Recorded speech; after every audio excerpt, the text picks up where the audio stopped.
Today we're going to be talking about some of the best and worst things that quarterbacks can do.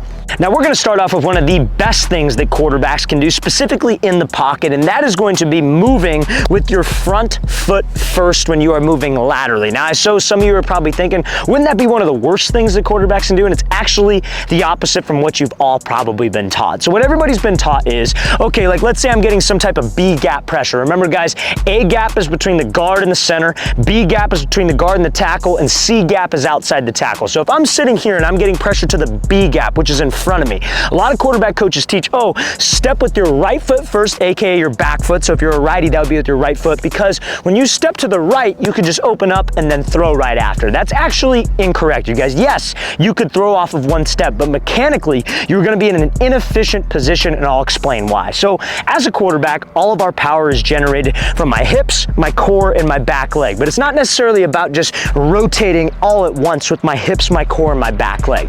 What it is about the timing of when you rotate through. So I want my weight to be loaded onto my back leg like 70%. I want to take a step to the target, because when I keep my weight on my back leg when I step, I don't want to push forward. I want my weight to stay back when I take a step. That allows me to rotate my shoulders back. So now when I decide to transfer my weight through and my hips go through, that goes through before my shoulders, which creates like a whipping effect, aka something called torque. And torque is how I get velocity on the ball, but torque is how I take pressure off my arm, because I'm using my legs, my hips, and my core properly. Now, all of that can't be done if your base is flawed. If you have your weight onto your front side when you throw and your head is shifted forward, you physically can't rotate your shoulders. Like, look at me here. Can't rotate my shoulders any further than this, but I'm back here, I can rotate all the way, and that's called separation. Separation between your upper body and lower body. Some people call that dissociation, and that's how we get power. So tying this back into our feet, a lot of guys that go back foot first, just think about it. If you take your right foot out of the grass, because when you go back foot first for a split second, it's out of the grass, where does your weight go? It goes forward, right? So if I'm going like this and I step back and I'm here and I'm forward, I'm not going to be engaging my back, hip, and my legs properly, and it is an arm throw. Now, you can keep doing that if you want, but I highly suggest, guys, you at least try it with your front foot, and you tell me how it feels. Your weight's back, we go with the left foot first, left, right. So now my weight's back, it's one extra step, but I'm in a mechanically sound position when moving in the pocket. So guys, don't listen to that false narrative of it always has to be back foot first because it's faster. That's wrong. Look at any NFL quarterback, find me one, and I'll make a whole video and say that I'm wrong on this, that moves like this in the pocket. Nobody does, you guys. They maintain a base, they step up, they step out, and they're always in a position ready to throw with their weight back. Now also, fellas, if you are a quarterback and you would like a daily workout schedule to follow to work on your mechanics, your pocket footwork, your arm strength, your accuracy, check out that very first link in the description below for our ultimate quarterback training package. It's 8 weeks of daily workouts for QBs on the field and in the gym. We map it out in a daily schedule for you, like Monday you're doing this, Tuesday you're doing that, and we give you the exact sets and reps to follow. So guys, check out that very first link in the description below if you'd like our ultimate quarterback training package.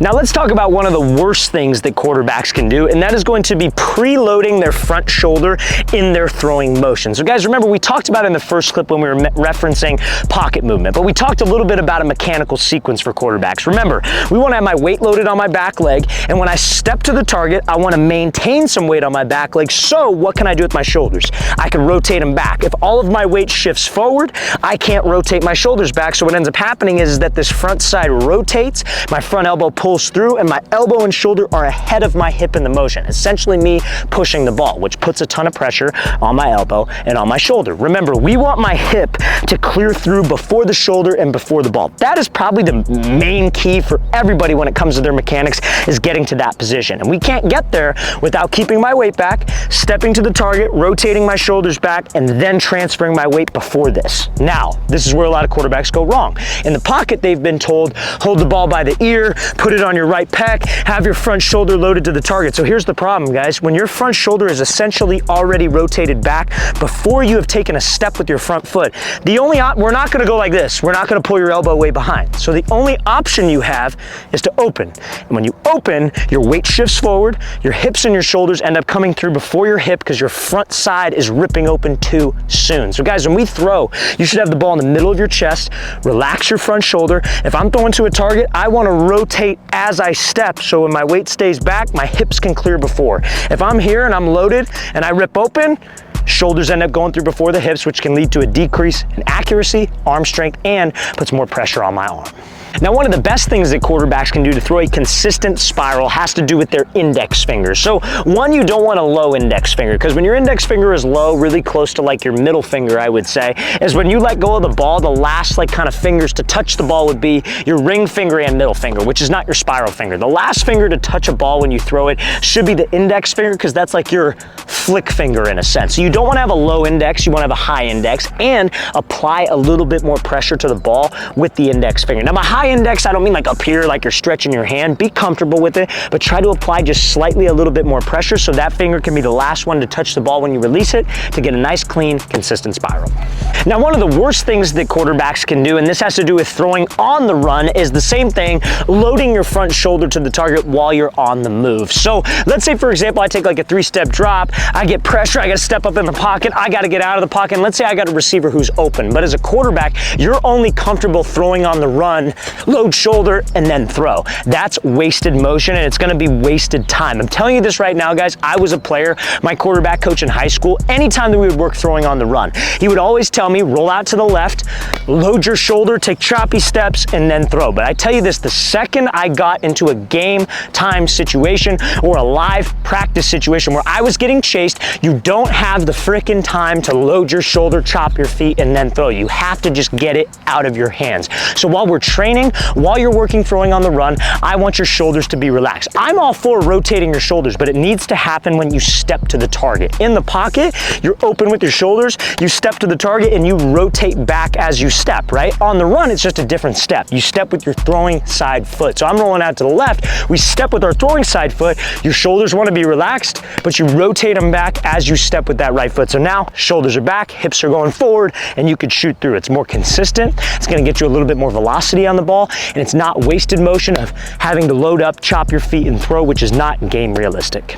Now also, fellas, if you are a quarterback, we are going to be traveling out to 15 different locations this off-season for 2-day long QB and wide receiver training camp. So guys, check out that second link in the description below if you guys would like to train with myself and my staff of coaches for 2 full days. We are going to be coming out to San Francisco, California, Orlando, Florida, Charlotte, North Carolina. Then we'll be heading out to Austin, Texas, Chicago, Illinois, Seattle, Washington. Then we'll be heading out to Las Vegas, Nevada, Newark, New Jersey, Birmingham, Alabama, Houston, Texas. Then we'll be coming out to Boston, Massachusetts, Columbus, Ohio, Boise, Idaho, and Los Angeles, California. So guys, if you're local to one of those cities, check out that second link in the description below. We'd love to have you out to one of our camps. Now, one of the best things that quarterbacks can understand is that there is more than one arm angle. There's a ton of information out there. Like, I see a lot of information about guys saying that there's only one arm slot and your arm slot should be here, like this, like kind of like sidearm, 3/4 type arm slot, and you're able to snap and extend a little bit faster and throw. And I get it, and I understand the argument. They teach that low arm slot because they say that if you have a higher arm slot, it takes you longer to get to an extension point, which is where your wrist, elbow, shoulder extend and you flick your wrist to the target. So they say when you throw, if you're here, you could get to extension faster. And I get it, but I've never seen somebody throw a successful like fade route like this, to be 100% honest with you. So you have to understand that that's not wrong. That's not wrong. Maybe in some times where you have to throw around somebody, that lateral, like kind of sidearm arm slot is not wrong. Just understand that there's more than one arm slot. And at the end of the day, what's most comfortable for you in your like classic type motion is totally fine. So me personally, when I throw, I have a very high arm slot, right? I know when I have to throw like around a defender, when I have to change up like a throw, like I'm throwing a drag over the middle, my arm slot's probably lower. When I throw a touch pass, my arm slot's a little higher. So that's what I recommend to you guys. Focus on your mechanics, the mechanical sequence that we discussed in the beginning of this video with your hips, your shoulders, your weight. The arm slot can vary based on the type of throw.